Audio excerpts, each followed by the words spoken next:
नमस्कार साथियों, स्वागत है आप सभी का सत्या एक्सीलेंट यूट्यूब चैनल पे। साथियों, आज की डेट में हम सॉल्व करने वाले हैं पेपर, जैसे कि आप स्क्रीन पर देख सकते हैं। ये पेपर है साथियों इलेक्ट्रीशियन ट्रेड का, ऊपर आप पढ़ सकते हैं।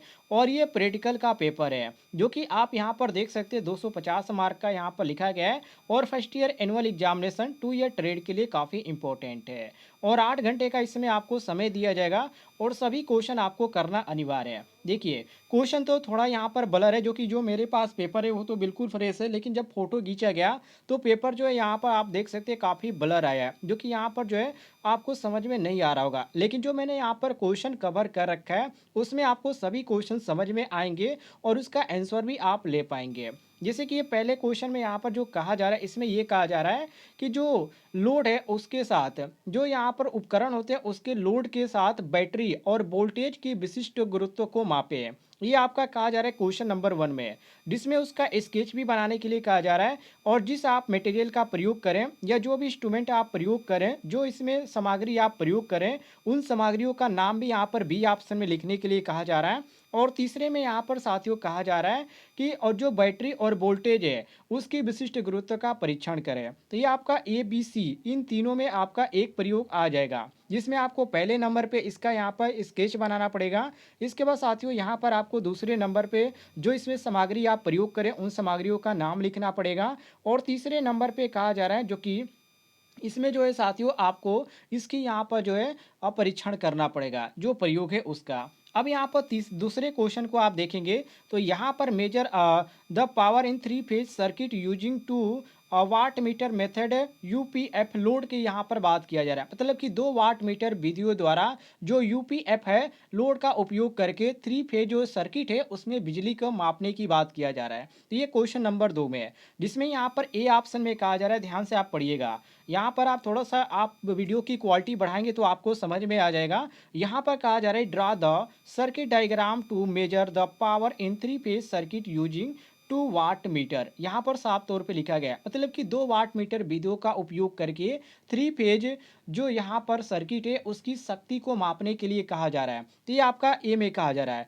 बी में साथियों क्या कहा जा रहा है, तो बी में यहाँ पर ये कहा जा रहा है कि इसमें जो कार्य आपने किया उसमें जो उपकरण है, जैसे कि आप यहाँ पर पढ़ेंगे तो यहाँ पर साफ साफ तौर पर लिखेगा राइट द रिक्वायर्ड टूल्स है। मतलब कि जो भी यहाँ पर टूल्स आपने प्रयोग किया है उन सभी टूलों को आपको लिखना पड़ेगा। इसके बाद सी में यहाँ पर कह रहा है measure the power in three phase circuit using 2 watt meter method and calculate power factor. कहने का मतलब ये साथियों कि 2 वाट मीटर विधियों का उपयोग करके जो थ्री फेज सर्किट है उसमें शक्ति को मापने की बात करें, साथ ही साथ पावर फैक्टर की गणना करने की भी बात किया जा रहा है। तो ये आपका ए बी सी में आपका एक प्रयोग हो जाएगा। और ये कितने नंबर का होगा साथियों, तो 100 नंबर का होगा, ध्यान रखिएगा। इसके बाद आप यहाँ पर नीचे आ जाते हैं तो यहाँ पर आपको वेरीफाई करने के लिए कहा जा रहा है, जो कि एच एच टी और एल टी जो यहाँ पर हाई टेंशन जो होते हैं उसकी बात किया जा रहा है। तो यहाँ पर ये क्वेश्चन में कहा जा रहा है कि सिंगल फेज ट्रांसफार्मर और यहाँ पर calculate transformation ratio by volt meter method. मतलब कि जो यहाँ पर सिंगल फेज यहाँ पर मोटर है साथियों, सॉरी सिंगल फेज जो ट्रांसफार्मर है उसकी एस टी और एल टी टर्मिनल जो है उसको सत्यापित करने के लिए कहा जा रहा है। और वोल्ट मीटर विधि द्वारा जो परिवर्तन है उसकी अनुपात की गणना करने के लिए कहा जा रहा है। ये आपका क्वेश्चन नंबर 3 में हो जाता है। और इसी में आपको जो है इसका स्केच भी बनाना है, सिद्धांत भी लिखना है, और इसमें किस किस यहाँ पर आप इंस्ट्रूमेंट का प्रयोग करें, किस किस यहाँ पर जो मटेरियल है उसका आप यूज करें, वो सभी चीज़ों को आपको लिखना पड़ेगा। तो चलिए यहाँ पर पहला क्वेश्चन सॉल्व करते हैं, जो कि यहाँ पर पूछा गया था बैटरी से संबंधित। तो मैंने यहाँ पर कवर कर रखी, जो कि मेरे पास जो बुक है उसमें इसका यहाँ पर मिला हुआ है। तो यहाँ पर आपको शुष्क सेल से जोड़कर या बैटरी से जोड़कर आप ऐसे भी लिख सकते हैं कि बैटरी से जोड़कर विशेष वोल्टेज की धारा उत्पन्न करना, क्योंकि इसी का आपको परीक्षण करना है। ये आपका उद्देश्य हेडिंग में लिखेंगे। इसके बाद आपका अगला रहेगा परिचय का, जिसमें आपको लिखना है वोल्टेज और धारा प्राप्त करने के लिए सेल को विभिन्न प्रकार से जोड़ा जाता है और एक से अधिक सेलों को श्रेणी क्रम या समांतर क्रम में संयोजित करना उनका समूहन कहलाता है। ये आपका परिचय हेडिंग में हो जाएगा। ये ध्यान रखिएगा। अब यहाँ पर अगला हेडिंग आपका क्या पड़ेगा, जो कि यहाँ बी ऑप्शन में आप पढ़ेंगे, जो कि मैंने आपको बताया था, उसमें कहा गया था कि यहाँ पर सामग्री लिखिए।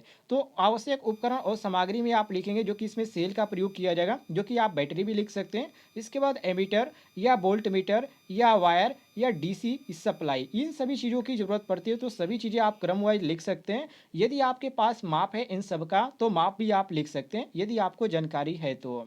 इसके बाद अगला हेडिंग आपका पड़ेगा सुरक्षा सावधानियां और निर्देश का, जिसमें आपको साथियों लिखना है सभी सेल को जांच कर परिपथ बनाएं। उसके बाद संयोजन ढीले नहीं होने दें, क्योंकि ऐसा होने पर सेल में उपयुक्त धारा प्रवाहित नहीं हो पाएगी। ये आपका दूसरे में हो जाएगा। तीसरे में साथियों आपको लिखना है अधिक मान की विद्युत धारा अथवा अधिक समय तक विद्युत धारा प्राप्त करने के लिए सेलों को समांतर क्रम में संयोजित करें। ये आपका हो जाएगा तीसरे में। तो ये आपका तीन हो जाएगा सावधानियां में, जो कि काफ़ी है।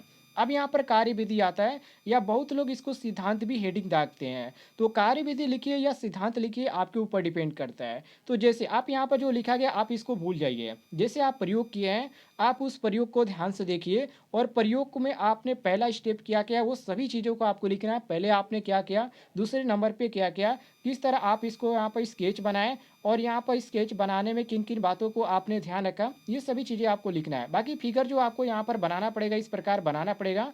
फिगर काफ़ी इंपॉर्टेंट है, फिगर पे आपको नंबर मिलता है, तो फिगर आप ज़रूर बनाइएगा। इसके बाद साथियों आप नीचे आ जाते हैं।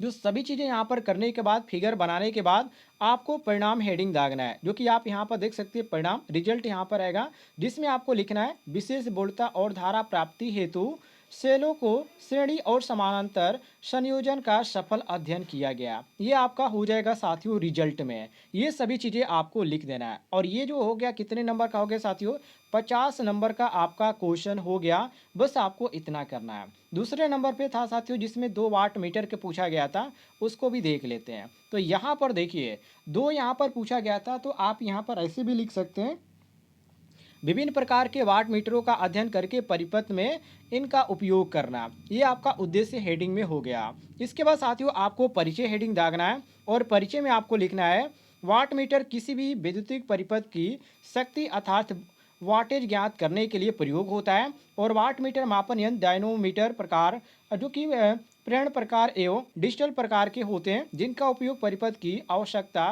के अनुरूप करते हैं। ये आपका हो जाएगा साथियों परिचय में। इसके बाद आपको आगे हेडिंग दागना है आवश्यक उपकरण और सामग्री का, और इसमें किन किन चीज़ों का आप प्रयोग करें, इस प्रयोग में बनाते समय कौन कौन सी सामग्री आपके पास है, ये सभी चीज़ें आपको लिखना है। जैसे कि आपका कम्बिनेशन प्लायर हो गया, जिसका यहाँ साइज होता है 200 mm, और कहीं यहाँ पर इंसुलेटेड टेप हो गया, यदि आपके पास इसका माप है तो लिख सकते हैं। वाट मीटर हो गया, इसके बाद वाट मीटर की संख्या कितनी है, तो आप यहाँ पर लिखेंगे 1 है। इसके बाद संयोजन लीड कितनी है आपके पास, तो इसकी जो भी आपकी संख्या है आपके पास, वो आप यहाँ पर लिख सकते हैं। ये आपका हो जाएगा आवश्यक उपकरण में। इसके बाद सुरक्षा सावधानियां आपका अगला हेडिंग बनता है। तो इसमें साथियों आपने इस प्रयोग को करते समय किन किन सावधानियों को या बरतते हुए आपने इस प्रयोग को सफल किया, ये सभी चीज़ें आपको लिखना है। जैसे कि पहले नंबर पे कनेक्शन कसे होने चाहिए, अन्यथा परिणाम प्रभावित हो सकता है। दूसरे नंबर पे रीडिंग सफलतापूर्वक से ले त्रुटिपूर्ण रीडिंग परिणाम को प्रभावित करेगी। कार्यविधि में आपको लिखना है विद्युत धारा एवं वोल्टता की गणना द्वारा किसी परिपथ की वोल्टेज ज्ञात करने की प्रणाली में विद्यमान दोषों के निवारण हेतु विभिन्न प्रकार के वाट मीटर प्रयोग किए जाते हैं। यंत्र निम्न प्रकार के होते हैं। ये कार्यविधि में आप लिख सकते हैं, या और भी बढ़ाकर लिख सकते हैं, आपके ऊपर डिपेंड करता है। बाकी जो भी आप वाट मीटर यहाँ पर यूज कर रहे हैं, जो भी आपके पास वाट मीटर है, वो सभी चीज़ें आप हेडिंग दागकर आप उसके बारे में लिख दीजिएगा। जैसे कि डिजिटल वाट मीटर हो गया, डायनमो हो गया, और भी बहुत सारे वाट मीटर होते हैं, जिसको आप हेडिंग दागकर लिख सकते हैं, और उसका चित्र भी बना दीजिएगा, चित्र पे नंबर मिलता है। और इसके बाद आपको नीचे आपको परिणाम हेडिंग दागना है, और उसमें लिखना है वाट मीटर का अध्ययन करके परिपथ में इसका उपयोग सफलतापूर्वक किया गया। ये आपका हो जाएगा साथियों परिणाम में। और ये कितने नंबर का है, तो ये साथियों है 100 नंबर का। अगला यहाँ पर क्वेश्चन आपका क्या था, जिसमें साथियों एकल ट्रांसफार्मर की बात किया गया था, जिसमें एचटी और एलटी सत्यापन करने के लिए। तो यहाँ पर देखिए एकल फेज ट्रांसफार्मर को समानांतर क्रम में लगाकर प्रचलित करना, या आपके पास इसका प्रयोग है, तो इसमें एचटी और एलटी दिया गया है, तो उसको जोड़कर भी लिख सकते हैं, या जब आप फिगर बनाएंगे तो एचटी और एलटी को आप दर्शा देंगे, जो कि मेरे पास जो प्रयोग था उसमें नहीं दिया गया था, इसलिए मैंने यहाँ पर इसका यूज नहीं किया। आपके पास यदि होगा तो आप इसको यूज कर लीजिएगा। जो कि आपको वो हेडिंग में लिखना है, जैसे क्वेश्चन यहाँ पर पूछा गया है, उसी क्वेश्चन को आपको बनाकर इसमें उद्देश्य हेडिंग में लिखना है। इसके बाद उसका परिचय आपको लिख देना है और इसमें जिस चीज़ों का आप सामग्री का यूज कर रहे हैं, उपकरण का जो यूज कर रहे हैं, वो सभी चीज़ें आपको लिख देना है। और लिखने के बाद साथियों आपको सुरक्षा सावधानियाँ और निर्देश में जो भी आप प्रयोग करें वो सभी चीज़ें लिखना है, और जो भी यहाँ पर सावधानी आप बरतते हुए इस प्रयोग को सफल किए हैं, वो सभी चीज़ें आपको यहाँ पर क्रमवाइज लिखना है। इसके बाद अगला हेडिंग आपका पड़ता है कार्यविधि का। जो आप यहाँ पर इसका कार्य करें, जो आप इसका प्रयोग करें, वो किस तरह करें, वो सभी स्टेप बाय स्टेप आपको लिखना पड़ेगा। तो ये आप यहाँ पर लिख दीजिएगा। और लिखने के बाद साथियों आपका अगला हेडिंग पड़ेगा यहाँ पर परिणाम का, और इसमें आपका रिजल्ट क्या है, आपने सफलतापूर्वक किया या नहीं, यही लिखना है। जैसे कि आप स्क्रीन पर देखिए, 2 एकल फेज ट्रांसफार्मरों को समानांतर क्रम में लगाकर उन्हें अधिक भार अर्थात लोड पर सफलतापूर्वक प्रचलित किया गया है। तो ये आपका हो जाएगा साथियों रिजल्ट में। केवल आपको इतना ही करना है और आपका 250 नंबर मिल जाएगा। ये काफ़ी ईजी है। यदि आप 250 में कम से कम 200, यदि आप 20 भी पा जाते हैं, 230 भी पा जाते हैं तो भी बहुत है। तो यहीं पर आप ध्यान रखिएगा। उम्मीद है आपको जानकारी पसंद आई होगी, तो इस वीडियो पर एक लाइक ज़रूर कीजिएगा।